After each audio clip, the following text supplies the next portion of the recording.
Hello, everyone, and welcome back to the show. This is Reservations, and I'm Rain Whalen. And I'm Stefan Arkell. Oh my god. He's the cool version of Steve Urkel. Steve Urkel. Yeah, when he goes in the thing and becomes cool, then he comes out and he's Stefan Arkell. Is that how they got the idea for Eddie Murphy's Nutty Professor? It's gotta be it. No. Like, hey, remember when Jaleel White? No, Jerry Lewis had the Nutty Professor before. Okay, let me rephrase. Do you Okay. think they use the same concept for the Nutty Professor too? Because remember, the cool version of him gets his own body. Okay, now okay. You're assuming I've seen Nutty Professor 2. And that's you've seen the Nutty Professor 3. Yes, that one I saw. I don't even know if there was a third. Christmas with the Crumbs. No, I have no idea. No, I have not. No. I don't think there was a third one. Because the second one was awful. If I did see the first one, which is I probably did, but I don't remember. So. And I've never seen the Jerry Lewis one. I barely remember. We're off to a great start. I barely remember. Oh man. Welcome back, everyone. We've missed you, but honestly, we had fun last week. We had fun. We had your bachelor party. I say we. Kale pretty much. Well, Kale planned it to a point, and then we made you choose what we were doing. It's just my fucking nightmare. But see, that's why you picked a good best man. Yeah, that's right. He's like, I don't know, you figure it out. And I was like, I got everyone here. Yeah. You do it next. You figure it out because. Yeah, man, we had fun. We did. I was not expecting to go to Dealey Plaza. Yeah, go to a museum. You know how bachelor parties are crazy. Hey, remember that scene in The Hangover, right? Where they go to a museum? They go to a museum where they have to be quiet. But that was cool, though. It was really cool. It was. I was not expecting your bachelor party to go that way, but it was really cool. It was fun. And as I told you off mic, that has now become my personality for the next month. Yeah. Trying to solve the Kennedy assassination. Dude, I'm not going to lie. I'm like a Jehovah's Witness on the street. Been like talking to everyone about it. Oh my God. I have a problem. I've even already texted Keegan like, okay, revised theory. Oh my God. Is he into it? Is he? Oh yeah, 100%. He was like, yes. He was like, okay, I could see that. He was like, I'm glad this irks you as much as me. I'm like, yeah, dude. Oh my God. That's so funny that you guys have gotten super into on the real though, it was actually really cool. Because even, I said it the day of, but you read about it. You read about that Kennedy was assassinated in Dallas, Texas. And, you read it as a kid and you're like, oh, okay. But then you actually go and you stand on the street corner where other normal people were standing and watched him get killed. Yeah. It's wild stuff. It was very surreal, man. I know, it's crazy. And then, of course, I sent my wife that picture of you standing in the street pointing at the kill shot. It's a kill shot. Yeah, and she was like, Jesus Christ. Yeah. But it was interesting. Was not expecting to learn anything. Yeah, I know, right? Well, I learned, so this is embarrassing. I learned on the bachelor party that pepperoni is pork. I didn't know. Oh, that's right. Yeah, I had no idea. What an interesting conversation the first night. Yeah, I had no idea that pepperoni was made out of pork. I didn't know. Yeah, dude, it's how it's cured. Didn't know it. I can hear everyone in the comments. Now, if you were like, well, what did you think it was? I go, I don't know. I just didn't think about what it was just made meat. of. It's pepperoni. It grows on the pepperoni tree. I don't know. Well, here, this will make you feel better. Okay. My wife didn't realize that rubber comes from a tree. The rubber plant. Right. She didn't realize that. No, I'm learning that right now also. Oh, dear God. We're just learning a bunch of... It's like Pete Holmes' stand-up. Honestly, I thought rubber... This is so stupid. I hate the way this is going. That's okay. We got to catch the audience I think I assumed maybe rubber was a kind of plastic, like a a different processed plastic. Well, I mean, it is. Is what I assumed It rubber is was. in its way, but... It is in its way? Yeah. It's such in a its way. bullshit answer. So dumb. You could say that about it. It is in its way. It is in its way. In its own way, in its own way. By that, I mean, it's not like that at all. I was trying to think of a good one, but I couldn't. But anyway, yeah, we had fun. unfortunately, I'm surprised we survived the 2 nights we were there. It's cold. With how cold it was in the Airbnb. Airbnb did not have heaters. Okay, the heater wasn't working. Yeah. Right, and so we had, they brought some. They brought portable space heaters. They brought some heaters. Which I love that Kale called. Or was it Kale or was it Keegan that called that it was going to trip the breaker? I think Keegan. It was Keegan. Yeah. Shout out to Keegan if you're listening. He's like Bob Vila. You know what I mean? That guy.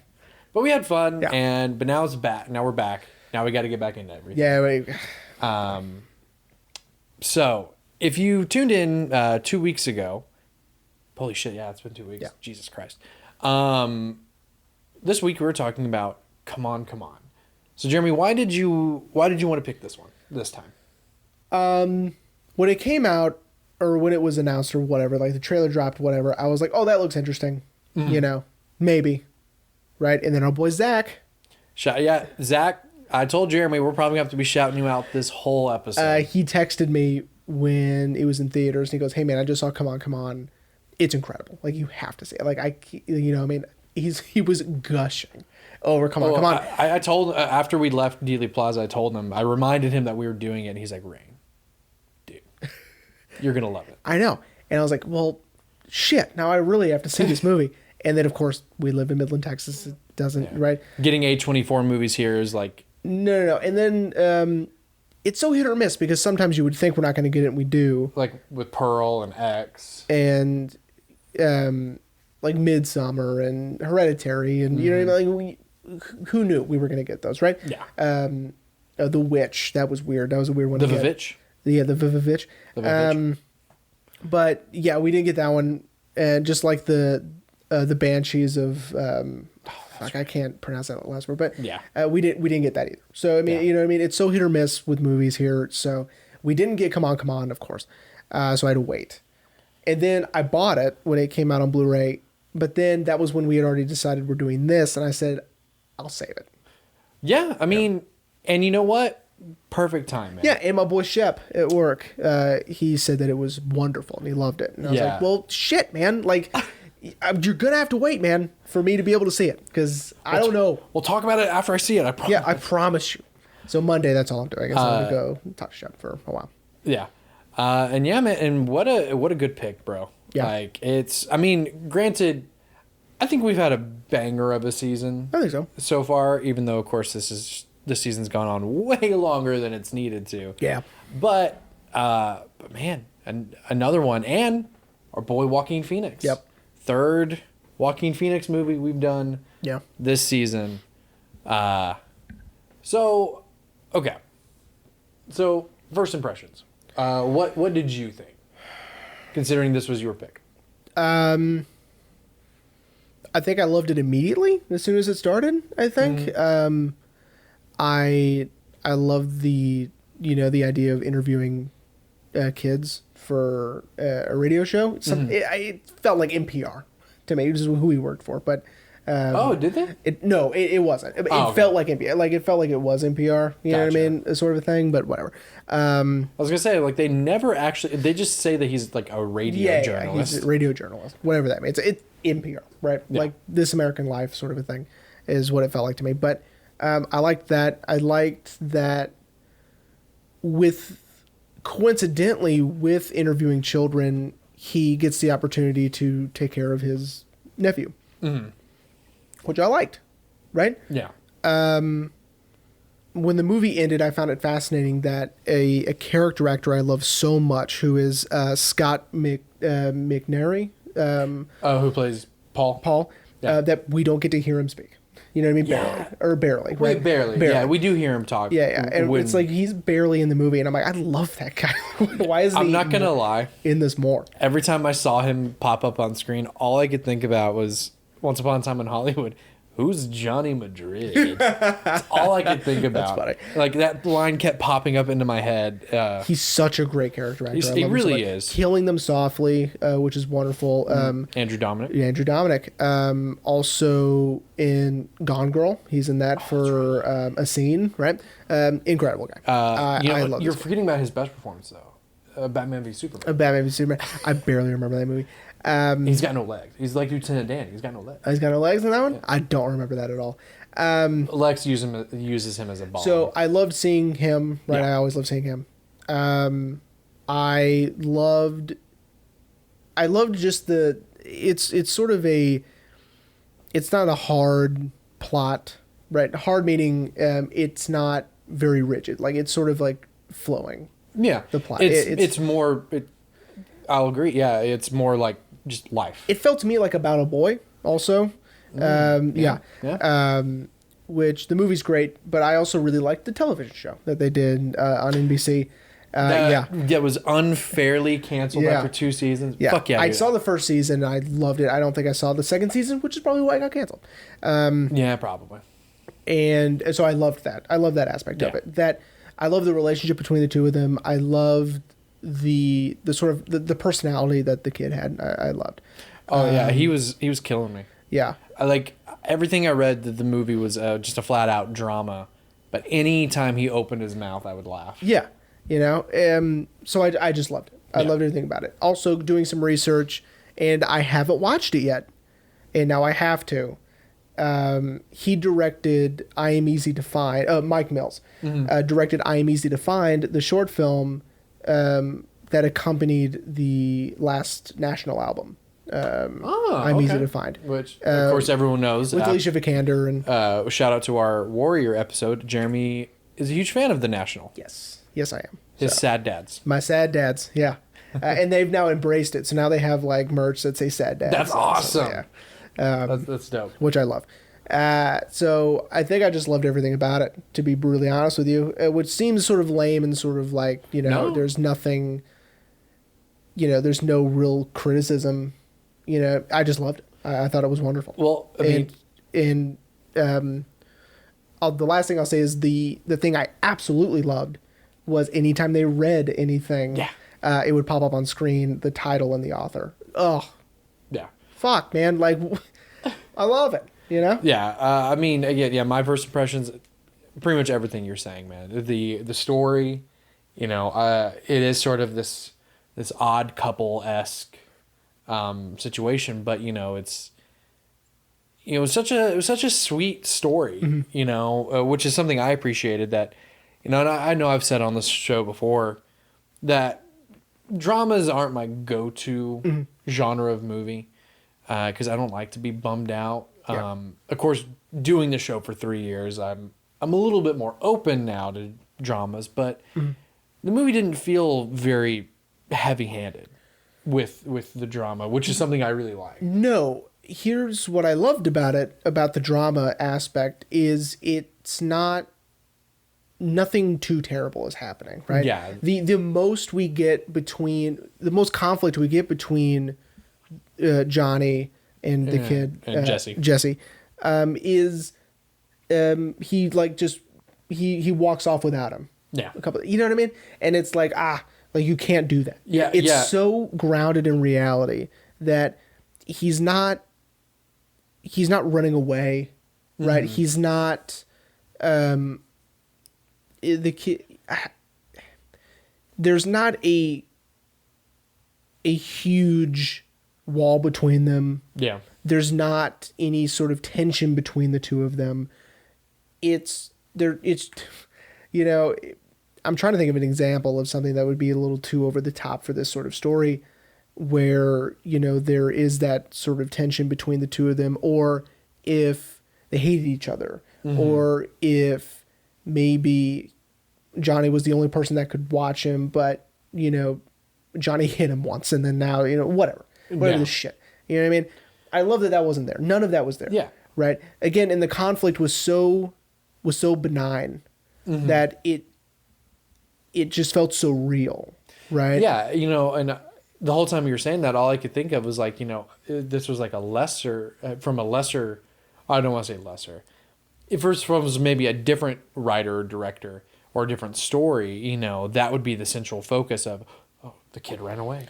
Oh no. Right. What are we going to do? Or he keeps constantly getting in trouble, or is so oppositionally defiant, throughout the entire time they're together, right? That just doesn't happen. Yeah. Right. Which is, I mean, like, yes, in real life, some kids are really like that. Of course. But yeah, I agree that this movie's so grounded in reality that the story didn't need Jesse to run away dramatically. Or, or be a troublemaker, or right, or like destroy all of his recordings or whatever bullshit, right?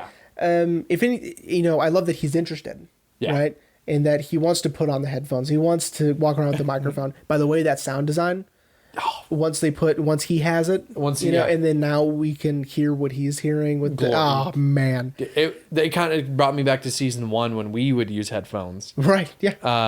That I thought about the same thing. I was like, oh, man, because it's so fun messing with the gain and like hearing hearing myself. Yeah. Which you think is going to be awful, but once you realize there's no delay, that you're fine. Yeah. It's real time audio, which is nice. Yeah. So okay, what's this movie about? I guess we can. Yeah, I was just about to say. We can actually get into the plot a little bit. Yeah, we've been kind of dancing around it for a while. I'll do it as fast as I can. Yeah, I've been trying to summarize it. All day, and I can't even. Viv is Johnny's sister. Johnny is Joaquin Phoenix. Viv is Gabby Hoffman, who a lot of you may remember as the daughter in Field of Dreams. That's why I thought you brought up Field of Dreams earlier today. No, I just brought it up. That's right, because I told you. I brought up Field of Dreams today at work because neither of my employees had seen it. Oh, I know. So good. I don't know why I brought it. Oh, because we were watching The Sandlot. The Sandlot was on TV. Okay, gotcha. And I was like, it's another good baseball movie. Yeah. Field of Dreams. Any baseball. I love baseball movies. But so she's the daughter in Field of Dreams. Yeah. That's awesome. Okay. So, and she and Johnny do have a little bit of tension between them just because of how they feel that their mom should have been treated or should have been taken care of during the last year of her life. Well, it would seem like she was dealing with dementia or Alzheimer's or something like that, right? Because I think I read somewhere it said dementia. Okay. Yeah. It's very familiar because that's kind of how my grandparents are. Not to that extent, but, you have to play along. I am completely on Johnny's side on this, where you just talk to her and whatever she says, you say, okay. You know what I mean? Right. You're not going to fix it by saying, oh, actually, no. You're it would just make her. Do you have any idea what year it is? That doesn't help anybody. I was about to say, by the way, I feel like it would just make them more confused. So Viv is wrong in that aspect, in my opinion. But so there is that sort of divide between them. Also, just the amount of time that they don't see each other, right? Because Johnny travels and he's predominantly based in New York, which is where he lives. All right. So she has to go take care of her ex-husband. I assume ex-husband? I don't think... everywhere I read said that they were technically still married. Oh, still married. Okay. I just think maybe his mental illness, or maybe as a safety way, they got him that apartment. Maybe. I don't know. I don't either. I don't need to know. Right. I don't want to know. I don't want to know, don't need to know. And I like how sort of vague it was. Because, again, if you're talking to someone who already knows, there's no reason to say it. And Johnny knows. And Johnny knows already. So she doesn't have to go into detail. Because for whom are you doing that for? Right? Hang on, let me explain this to the thousands of people watching. Right, exactly. It doesn't make any sense. So I love that. Right. Yeah. So she has to go take care of him. He has some mental illness. Some sort of relapsing, remitting something or other. Who knows? Right? Mm-hmm. Don't need to. Don't need to. Therefore, she needs someone to take care of Jesse, her son. Yes. And he's sort of eccentric and he's sort of different and interesting, but not in an off-putting way, I don't think. No. And just a 9-year-old little boy. And again, I think it fits so well that he was in the process of interviewing children or kids about their future and about what they think it's going to be during this time, to where, it's almost like he's been prepping, for this. Subconsciously, yeah. So I love that. And so as he's taking care of him, Viv has to stay longer and longer and longer. while I think it was a little bit selfish because he needs to finish his job, right? Mm-hmm. He decides to take Jesse with him on the road, right? Right. And this movie then turns into sort of a half-road movie, right? So it's sort of like if About a Boy, they went and traveled together, right? Which I liked a lot. Yeah.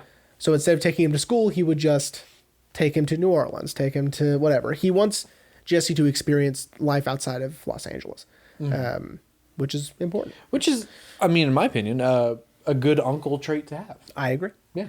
And again, the story just unfolds with them hanging out together and getting to learn about one another and getting to grow with one another, right? In this short amount of time, which I really like. And of course, the biggest thing, Johnny learning how to be a parent, right. really. Yeah. Because he doesn't have kids. Yeah, no. So getting that opportunity to see what that's like and getting that experience sort of helps him not only grow as a person, but it seemed like it helped him with his interviews also, which again, I love that that's part of the story. Yeah. And that's sort of the movie. Yeah. That's it. That's the movie. Vid comes and gets Jesse back. Yeah. There we go. Yeah. And the movie's over. I love that the end credits, we still hear the interviews. Yeah, that's the only time usually. I'm sorry, you're gonna be mad at me. That's all right. Or my mom's gonna be mad at me if she's listening or watching. She's not. I usually don't sit through credits. At the movies, you don't sit through credits? Unless it's a Marvel movie. Okay. So but this one I did. So I've had the lights turned on me at the movie theater more than once. Well, yeah, we that happened when we sat through Pearl. Yeah. Well, and then they last time was Terrifier 2 because they were gonna do a extra at the end. It was like a podcast or whatever, and talking to the actor and to the director, and I was like, I'll watch that. I had the lights turned on me. They come in. I'm still the only person there, and they go, "Oh, I'm sorry." And I go, "Yeah, it's not. What do you do? Turn the lights off." You know what I mean? Well, like I'm the asshole. But no, I just look. I sidebar everyone. I appreciate every crew member that goes into making a film. Everyone has a job to do on a film set. I don't want to sit through and look at all of them. Next time, try this. Okay? We will do this on Wednesday. Oh, when we go see the menu. Okay. No spoilers, guys. No spoilies. No spoilies. Pretend to recognize a name and say it out loud. Like, oh man, Joe Fontaine. Woo! That's my guy right there. And it's like he's one of the grips or whatever. The best boy. He's best boy. And, that's always fun. Yeah. I mean, I'll try. I don't know. Like, you look like you got someone on the inside. It's sort of fun. Of course, I've trained myself. As soon as I see the music come up, I'm like, okay, we're almost done. Right. Yes. But taking it back to the episode, I did sit through the credits because I did actually like hearing more of the interviews. Yeah. And it wasn't just Johnny's interviews; it was his coworkers as well. Yeah. I just love that, and I was like... Now, Mike Mills did something that I love, is that he put the dedication in color. Yes. So that's like front and center. Like, you're not going to miss it. Mm-hmm. Like, this movie is dedicated to this person, right? Yeah. I loved that. And that's it. That's the only color we get. Yeah. Oh, we forgot to mention this movie's in black and white, which I also loved. I don't know who I'm telling this to. We're telling this to Zach, who's already seen the movie. He knows. Movie's in black and white. Screaming at his phone. Why haven't you mentioned it's in black and white yet? And also the aspect ratio is a little bit different. I noticed that than traditional films, because it's not a square, but it's not full widescreen. Yeah, either because the bars are on the ends still. They're not top and bottom. They're side and side. But anyway, it's almost like he did it. I don't know the actual ratio. I just know it's referred to. I could find it as the IMAX ratio, where it's like top to bottom. I don't feel like looking it up, but I could. Not that the numbers would mean anything to me anyway. I'm so bad at that. Yeah, about memorizing which one is which and shit. When I get my Criterion movies and I'm reading they tell you, and it's like, we've reformatted it to the correct. I'm like, Oh, cool. Cool. What do these numbers mean? The only time I'll know if it's wrong is if it's a television show, Right. post or pre 2007. You know. You mean what Disney did to The Simpsons? Exactly. That's how you know And it's then wrong. the internet bullied them into bringing back the original aspect ratio. Fixer, I'm not watching it. And you know what? I didn't until he did. So Yeah. So yeah, that's the only way. Anyway, sorry. So yeah, credits. I loved that. Yeah. So Okay. Okay. Go ahead. You can do. I've talked enough. You can do Okay. the next part, next bit. Okay. I guess. I mean, I'm gonna take it a different route. Let's start with Jesse. Okay. Rather than Johnny. Okay. I was gonna say let's start with Johnny, but you know what? Let's start with Jesse. Jesse's really interesting because the significance of the orphan bit he does. I like. It's almost like a part of him feels like one, which is interesting. Yeah. Right? Because I feel like he thinks he's been like abandoned by his dad, right? Where his dad is struggling with this mental illness. And you know, and kids or drug use. I couldn't really pin down what it was. all I could find is that he had some. They just referred to it as a mental illness. Okay, well that's fine. That makes sense, you know, because he's 9. He wouldn't know that his dad is struggling.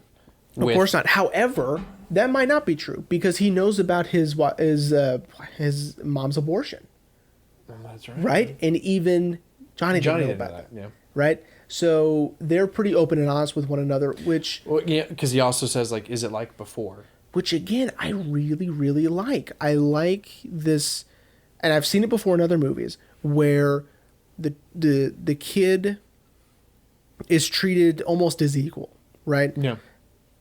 I love that. It's been sort of in a comedic dynamic with like Easy A, for instance. No. The Ashley and I quote that to each other often. Well, I know I'm adopted. Who told you? I love the relationship between that family, right? I love that they joke around with each other. They're really not no one's talking down to anybody. No one's talking up to anybody. No one is assuming they are better or less than. I like that everyone's on an even playing field. And that's sort of where this is. It's not necessarily it's almost she is telling him just straight up. Yeah. You know what I mean? You know, and Vivian tells him, you know, "I'm sorry I didn't tell you. Yeah. I thought I was trying to protect you. I'm sorry." Right. You know, and of course, you know, and like I just said, you know, Jesse's like, "Well, is it like before?" Yeah. And she goes, "Yeah, it's like before." Yeah. And what I love about that is I do truly believe talking to children just straight up, I think it makes them smarter. I've always thought that. Yeah. So Jesse is smarter than I think most kids. Well, I do want to go back to his orphan bit, Sure, by the way, yeah. just for a quick second. Yeah. That shit makes me laugh hard. It's so goddamn funny, just because he commits to He it. does. Yeah. And I love that Johnny tells him, "I don't like it. Yeah. Don't do it," and he keeps doing it. Yeah. Which made me laugh even harder when he does it when he's, you know, helping him in the bath, and he's like, "Can we not?" Can we just not And do he's that? like, "You know, does your son like to watch it?" I was like, he was like, he's not letting up. No. He's gonna, because, you know, you know, kids, you know, I don't claim to be an expert, but I do know kids also like routines essentially. And so if he's used to doing this, yeah, of course he's going to keep doing it. Yeah. He doesn't care that it bugs his uncle. He's going to do it. No, it brings him comfort somehow. Yeah. For some reason. Acting like he's an orphan. And again, it's, you know, the significance is beyond me. I think you're onto something with it feeling abandoned and again, you know, kids have coping mechanisms. Right. You know, you and I being children of broken homes. My coping mechanism was film. Yeah. I latched on to movies, learning everything I could about the actor, the director. Yep. And now look at me. I'm a 30-year-old stunted man. At us. Now look at us. We've made it. I've made it, Mom. Yeah. But you know, I think you're onto something. Okay. I think it brings him comfort. Yep. I think it lets, as we see in the final scene, I think it lets him know he's gonna be okay. Mm-hmm. If I do the bit, I'll be okay. Mm-hmm. Also, it could be that, pretending to be an orphan, knowing I am not, means it could be worse. Yeah, maybe. That too. I mean, I do agree with you. Jesse is a league smarter probably than any kid his age. I mean, we don't see many kids his age in the movie. Most of the kids that they interview for the show, they're a little older. I would probably say a couple of kids are close to Jesse's age, but I would say the oldest is probably maybe 13, 14. Yeah, maybe. Because he also doesn't want to answer the questions either. So, I was like, and I love how he tells his mom, like, "Oh, is Johnny interview? Oh God, no." And I love that he always does that. Like when Johnny asks him, like, "Do you think we're the same?" Oh God, I hope not. Like I love that kid, and I loved my favorite shot of him is when they're at the skate park and he's recording the skaters, and it's just such a good shot of him. Yeah, and I agree. I do have to point out this though. I'm assuming the people who provide, because I can see you have IMDb up. I do. The people who provide trivia, it's all submissions, right? Like yes. People. Okay. Someone submitted one. It made me laugh so hard. So the actor who plays Jesse, is it the first one? Yeah. Is apparently British, which I didn't know. Yeah. And this trivia is like, he's British, so he's putting on an accent the whole movie. The whole time. It's like, yeah, I know. Oh, no, really? Yeah, no shit. Yeah, that did make me laugh. But anyway, so Jesse and Mike Mills wrote that character so well, and again, like what we've been saying, Jesse is very intelligent. Yes. For a 9-year-old. Now, he does ask a lot of the same kid questions, like, why aren't you married? Why are you still single? Why don't you talk to my mom? Well, and here's what I loved about those interactions was Johnny tries to ignore him and continue, and then he'll just, without warning, answer the question, Like, there's no pause. Like, there's no semicolon between him reading and then him just deciding to answer. Like when he tells him about Louisa. Yeah. And he's reading the book, reading Wizard of Oz. And, well, I mean, I still... Okay, well, I mean, I still like love... You know what I mean? And I love that. I love that character. It's a little thing, but I like it because it's sort of like he's deciding to be vulnerable and deciding to open up to Jesse, which is, a big step. It is, yeah. Which is a great segue into Johnny. To Johnny. Again, first, I got to speak as much praise as I can about Joaquin. Yep. Knocked it out of the park again. Yep. Again, third movie we've done of his this season. And is it really? Yeah. Her. I forgot about Her. We did Inherent Vice. What if I could have fucked with you and been like, yeah, dude, then we did The Master. Yeah, then we did. Don't you remember we did Gladiator? I can't believe you don't remember. We did Signs, His whole filmography. Well, we did do You Were Never Really Here last season. Oh, dude. Fuck. I know. It's so fucking good. She's tremendous. Yeah. Right. Zach, when I reminded him that we were doing Come On, Come On, we were kind of it was on our way to Elm Street Tattoo. He was saying how, and I agreed with him, that Joaquin very strangely started doing a lot of weird projects. And then all of a sudden he had this resurgence again. Yeah. And I feel like we are in sort of this, he's in this sort of second breath of fresh air for his career. I think it started with The Master, and then it just got, went from there. He did a lot of projects after that are just incredible. Yeah. You work with PTA once and he gets your career back up and going. That's right. But yeah, so again. Or Inherent Vice, whichever one came first. I don't remember. I think it was The Master. Okay. I do too, but I don't know. Well, hang on. Oh, Christ. It was The Master. Okay. Yeah, because it's like over here somewhere. Okay. And then Inherent Vice. And then Inherent Vice. Okay, cool. Yeah. Sorry, everyone. Perfect. Anyway, okay. So I can't speak his praises enough. No. I mean, if I hadn't made it clear in the other two movies, let me make it abundantly clear. He was great. And again, and I'm sure I talked about it in either her or Inherent Vice, but Joaquin's performance, it's just, this one especially is so nuanced. And again, we've been talking about the realism of this one.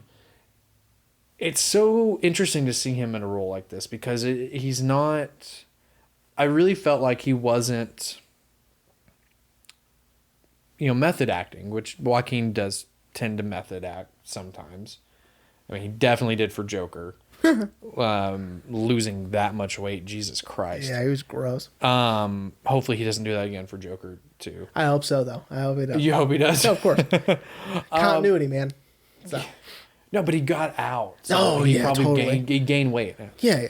Yeah, he's gonna look like Jared Leto in that fucking John Lennon biopic. Anyway, it didn't feel like he was putting on a performance this time. And I'm pretty sure I said that about her and Inherent Vice as well. Of course, that it just seems so real. Zach, check the record. Yeah. He's our fact checker. Just watch, he text us like, oh yeah, no, Ray said that. Yeah, no, you nailed it. You nailed it. Fuck. Anyway, Joaquin Phoenix, awesome. Yeah. Johnny. Yeah. Johnny, I love a good complicated character. Mm-hmm. And again, Mike Mills wrote Jesse really well, and he wrote Johnny expertly well. Yes. I like that where there is no real tension between the two of them, Jesse and Johnny. Mm-hmm. I like also that Johnny isn't terrified of taking care of a child, right? Yeah. Or pissed off about it, or completely in over his head. I like that he's just like, he wants the responsibility, he takes on the responsibility, and he's not like, oh my God, what do they eat? You know what I mean? Like, yeah. If you'd like reference to what Jeremy's referring to, watch Big Daddy. Yeah. The first half of Big Daddy is Adam Sandler trying to figure out, how do you take care of a kid? Yeah, like, oh my God, do they sleep like normal? Yeah, I hate that shit. So I like that he's just, and Viv leaves him instructions, but he throughout interacting with Jesse, he learns more about, okay, no, this is what we need to do. Right. Like no screen time on this, this. Right. Which again, something I've learned from watching, our friends Alex and Emily, and other, family members that have kids as well. Parenting is all about adapting as well, and that Johnny, he knows he has to adapt. Trial and error. Like one of my favorite scenes when he yells at him because he's scared. Yes. He's scared he loses Jesse, and he's talking to Viv, and he's like, I don't know what to do. Yeah. Like I yelled at him, like I was so scared, and Viv's like, I know. Yeah. I know how you feel. You see those big eyes and you feel like the worst person in the world. And, she urges him, just apologize. He'll get over it. Yeah. Kids are very resilient. Yeah. And I do love that Jesse tells her, he didn't have to call you while you're on his side. So good. But, and I love that, like exactly what you've been saying, it's helping Johnny as well. Because from what I read, this is a year after he and Viv's mom passed. And of course we learn in a little bit of spoon feeding that he did sort of get involved with what was going on with Paul. And he even recognizes, I shouldn't have. So he did something there to really piss Viv off. Right. But, I forgot the point I was making with that. It was going, and then I was like, wait. I remember. That's now. funny. Okay, good. How complicated Johnny is. Yeah. Because, been a year since his mom passed. He and Viv haven't really talked that much because he did something during that time with her and Paul. And so, I love that Mike Mills didn't write him as a character looking for redemption. You know, I feel like that would have made the movie a little bit cheaper in a sense. I agree. You know, like, oh well, I have to make it up to my sister, Right? Which, you know, I'm sure in some way he is, Perhaps, but it's not an overtly. It's not a plot point. Like, I'm not doing this to make anything up to you. I'm doing this to help you. Yeah. You know, and I'm also, you know, who wouldn't want to get to know their nephew as well, you know? Of course. And I'm sure, you know, at the start of it, you know, Johnny probably considered like, oh, this will be a cakewalk. Yeah. And then taking him to New York and then New Orleans is when he learns, okay, no, it's hard. It's hard. It's hard, but I can do this. Right. Which is so, again, I'm sure. It may also be proving to himself that he could have handled having children. He could have been a good dad. He could have met that responsibility. Yeah. Right? If his life had gone that direction. Right. Right? And I think he would have been. I think he would have been successful at it. I mean, he, apart from, actually not really anything. I mean, he really knocked it out of the park, especially, again, my second favorite scene when he's trying to get Jesse to open up. Because, you know, kids will shut down. Yeah. And he's like, no. Like, you open up to me. Like, and, you know, telling him, like, it's okay to scream. It's okay to not feel okay. Yeah. Which I loved, you know, and I agree. I think had his life gone that way, I think Johnny would have been a terrific dad. Agreed. And it was just so good, man. I know there are so many possibilities of why, you know, he wanted to take care of Jesse, right? And I think they're all right or all wrong, right? There's, you know, this film is set up in a way where, you know, these speculations are all valid and then all not valid, right? Well, and something I love too is, you know, he calls Viv when he's like, you know, like almost to make sure that what he's doing is right. You know, and I love that, you know, because it helps her see like, okay, yeah, my brother is trying. Yeah. He's trying to help me, but he's also trying to help Jesse. Yeah. You know, which I thought was, because it repairs their relationship as well. Yeah. Because I mean, you said it at the beginning and during the synopsis that they haven't really talked. I mean, they don't have a bad relationship, but things have definitely caused them to become estranged a little bit. A little bit, you know, with being distanced apart from each other, right? From opposite sides of the country, and also that, you know, disagreement about their mom, and then about Paul, right? Again, God damn it, that actor, he's just so good. Scott, he's the best. He's man. great, dude. He's so fucking good. He always reminds me of Walton Goggins. You think so? Yeah. Just a little bit in the face. Okay. But yeah, no, I love Scott, dude. He's so great.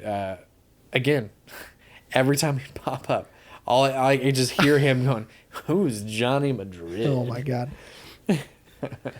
So good. And then Timothy Oliphant kills him. Yeah. That's Johnny Madrid. But yeah, it's, you know, I trusted Zach when he said that it's great. Yeah. And I was going to love it. I trusted him. I was like, you know what? If Zach is saying it, I'm sure it's true. Of course. And I think I love it more than he said I was going to. You lied to me, Zach. I love it more. Yeah, more. Yeah. Because it just, you know, again, like I said at the top of the show, the drama isn't too heavy-handed. It isn't too. I did think for a second, I will be honest, I did think for a second when he loses Jesse the second time, I was like, oh, this is it.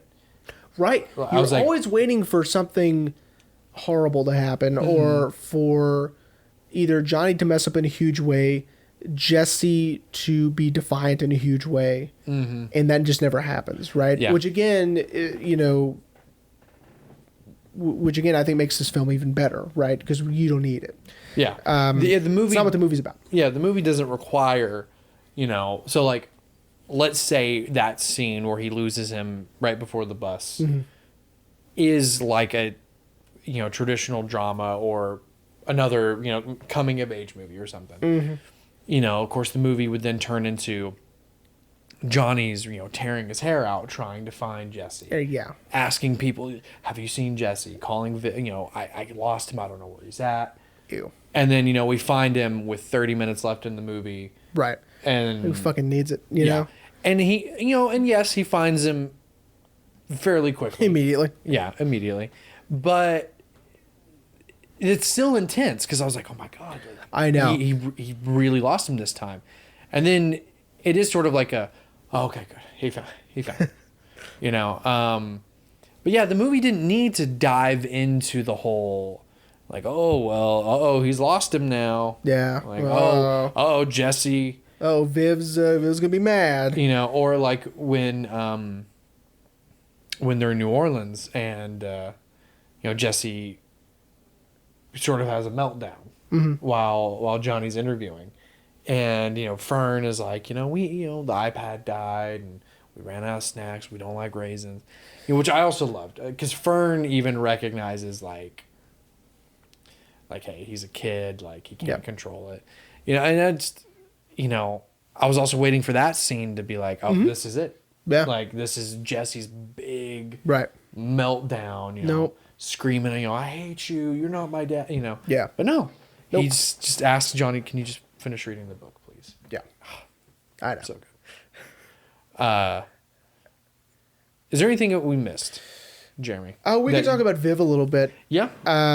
Because Viv... The girl from Field of Dreams? That's right. Yes. For a Field of Dreams fame. So now that I know that, I'm not going to lie. Talking about Field of Dreams today, I'm like, I really want to watch Field of Dreams. Yeah, of course. So... Jesus Christ. So Viv. Her character is also really interesting because she's dealing with a lot, right? She really is. She's having to take care of, her son while also finding time to take care of her husband when needed, right? Yes. And the fact that Jesse said, "Is this like the last time?" It happens often, right? Right. Also, firmly believing that you think, like, for instance, the disagreement with their mom, right? Right. She feels definitely a certain way about how things are supposed to go, how she's supposed to be treated, how you need to deal with someone with dementia, right? She's wrong, but I mean, okay, well, she's wrong, but in the context, she's right for thinking that, right, of course, because she doesn't know what to do. No, again, exactly. She's, she's sort of. I feel as if her character is so overwhelmed by having to take care of people, right? Yeah. And when it came to her mother, was just one extra thing, right? Because it's understood that taking care of her husband has predated this, like that. Yeah. That's been going on, right? Right. And now her mother is going through this horrible thing, dementia, and desperately wanting to fix it by, maybe if I just tell her she's wrong, give her the right information, it'll stick. It's not how it works. But feeling so overwhelmed, right, of just having to take care of everyone. And being somewhat hopeful that maybe her brother would be on the same page with her. Right. And he's not. Technically not. So with that aspect of Viv is very interesting. Of just someone who doesn't have time for themselves. Right. Yeah. It's almost like her whole point of existence is to take care of others. Yeah. Which is sad. It is. It is sad. But, at the same time, Viv is written in a way where she almost is, she has to shoulder it. Mm-hmm. I get the sense she's the older sibling of, Probably. I mean, they never say which again. I don't need to know. In real life, no way. No. In real life, she is younger. So. Oh yeah. But you know. Yeah, Joaquin was like probably like a fucking teenager when she was in Field of Dreams. Yeah, she was 7 in Field of Dreams. Yeah, so he was at least, yeah. But I get the sense that Viv's the older sibling. I know that, by the way, because I looked it up last time. Oh, did you? I don't just know that off the top of my head that she was 7 in Field of Dreams. How the fuck would I know that? But I looked it up. I would be impressed with you. Like, no, trust me. No fact checking it. She was born in 82. Field of Dreams came out in 89. So if anything, she was 6. Yeah. When they came out. But anyway, so yeah, I get the sense she's the older sibling. And, you know, you wouldn't know this, you know, because you're an only child. Oh, Jesus Christ. But, you know, as an older sibling myself, I do feel I have to take on a level of responsibility that I don't need to. Now, as I've gotten older, and even my brother's gotten older, I'm like, okay, like I don't have to shoulder so much responsibility now. Same thing I see with Ashley too, but again, with her siblings getting older, I notice she's like, oh, I don't have to worry about this anymore. And so I feel that way about Viv, that she feels like she needs to. Mm-hmm. But unlike me, she maybe not necessarily didn't grow out of it, but maybe she was put back into it with Paul and then with their mother. Yeah. Because that would make sense, because maybe at one point she did feel like, okay, I don't have to take care of everyone. Yeah. And then with everything going on with Paul, like, well, now I got to take care of, I have to shoulder this responsibility. Right. Oh, now my mother's health is declining. Right. I got to shoulder that responsibility. Yeah. So maybe I just talked myself into my own theory. Yeah. Okay. Yeah. But I do, I mean, but yeah, she definitely shoulders a lot of responsibility that Johnny especially feels like she doesn't have to. Mm-hmm. At least that's what I get the sense from. Yeah. That's why it seemed like he was so willing, to me at least, to be like, I'll take care of Jesse. Right. Yeah. I'll get this. So you can deal with that. Yeah. You know, maybe. And again, the whole thing with her having an abortion or having had an abortion, was so interesting. I do love, we never hear about it again. Yeah. Love that. I love that Johnny never asks her. It's not. And I was ready. I was like, he's going to do it. He's going to ask her. He's going to do it now. Nope, didn't do it. And I love that. And again, I've said it numerous movies across the 3 years we've been doing this. A testament to good writing. You know, Mike knew writing this character of Johnny knew that their relationship is already so in the early stages of repairing itself. Why would I bring this up? Well, and then he also gets the sort of this sort of, I wouldn't say catharsis, but he talks about it. He records himself talking about it. Yeah. Right. Which I loved. I loved that every night he would record himself. Right. He is documenting his journey with Jesse, which I really liked. Well, and I think that's his comfort zone. Right. You know, yeah. Or whereas we just kind of determined that Jesse's is to act like an orphan, Johnny's is to record. Yeah. Yeah. Yeah, dude. What can I say? Jealous of that mic. That mic was awesome. It's nice. Yeah. That mic was awesome, but I guarantee you that mic is hella expensive. Oh yeah, it's a long boy too, so it's like, you know, it's getting range. Yo.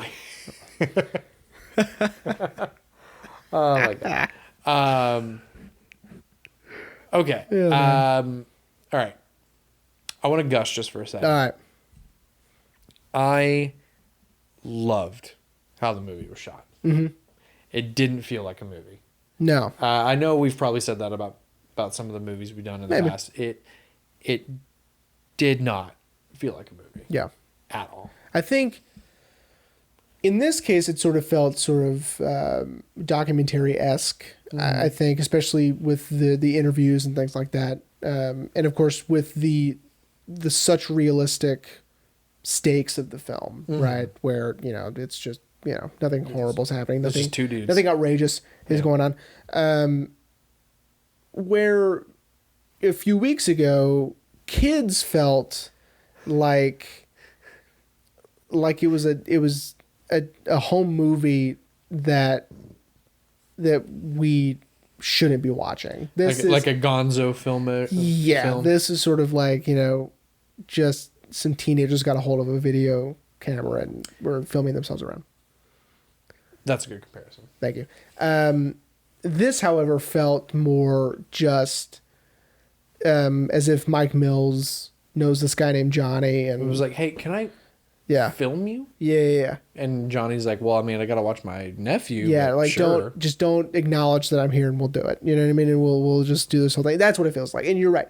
It does sort of feel very natural and very very realistic, which I liked. Yeah, of course. I also sidebar. I loved how text would show up on screen. Yeah.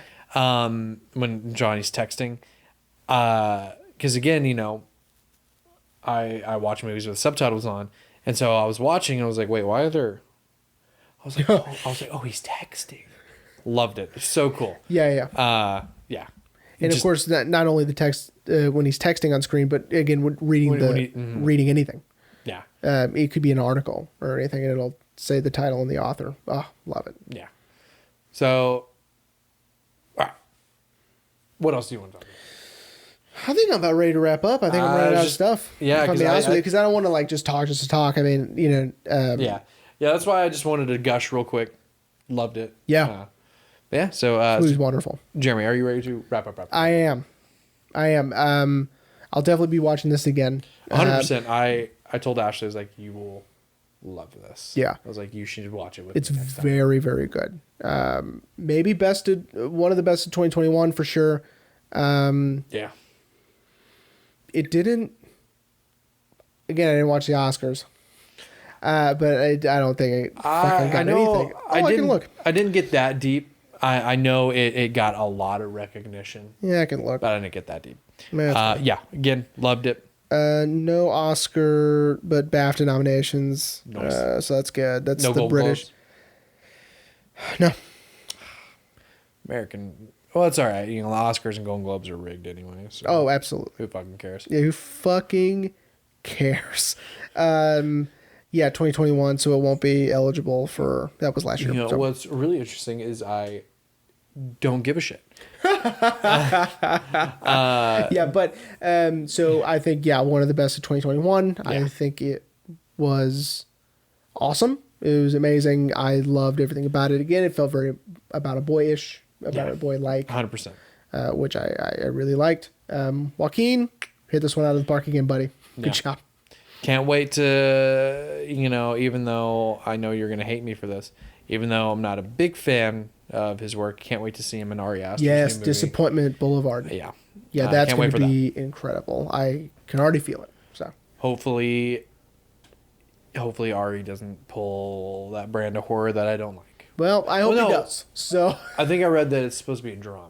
Yeah. It's not a horror movie, I don't think. Yeah. But again, that motherfucker stretches the definition of horror.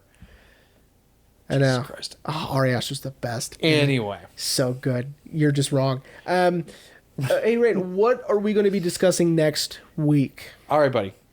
So, I said you might be excited, and I hope you are. Well, we'll see. I've been actually dying to watch this movie for years. Been dying to watch it. As soon as I heard about it, I was like, that's going to be a good movie. To shreds, you say. Go ahead. I was showing Ashley that the other day. Jeez. And my wife has never seen Futurama in her life. What a bummer. Very disappointed. Yeah. Next week. We were talking about 7 Psychopaths. Oh, fun. Very cool. This is good timing because the release of the Banshees of yes, Michael McDonough, yeah, very Irish name. Yeah, tell me about it.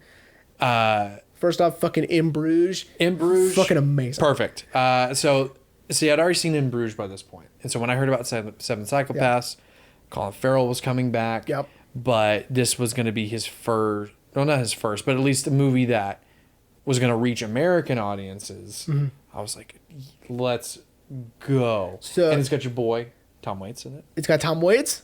I know. Wait, have you not seen Seven Psychopaths? Oh, yeah. Oh, okay, I was about to say. Oh, yeah. No, I've seen Seven Psychopaths. Okay. It's got Tom Waits. It's got Sam Rockwell. Yeah, who I love dearly. Michael Pitt is in it for shit. I fucking love Michael Pitt. For like 5 minutes. I don't care that people think he's an asshole. Because he is. But he is an asshole. But he's you know what's his best role? His 5 seconds in Hugo. Uncredited. Yep. Also, a fun cameo by Harry Dean Stanton. Dude. If I remember correctly. R.I.P. to Harry Dean Stanton. Oh, I know. Seven Psychopaths. Amazing. I'm very excited. I'm very excited. Like I said, I've been wanting to see this movie for years. Yeah. Never got around to it. And I kept telling myself, I'm going to watch it. I'm going to watch it. Yeah. And then finally, when we were getting ready for this season, we were gearing up, and I bought a lot of the movies on our lists. I was like, I'm getting Seven Psychopaths. That's non-negotiable. Yeah. So, hell yeah. Christopher Walken, Woody Harrelson. I mean, it's stacked. The part that makes me laugh is it was in the trailer when the guy's got Christopher Walken at gunpoint, mm-hmm. and he's like, put your hands up, and he's like, no. And yeah. He's like, why? Because I don't want to. It's awesome. That movie is amazing. Yeah, dude. Very cool. Yeah.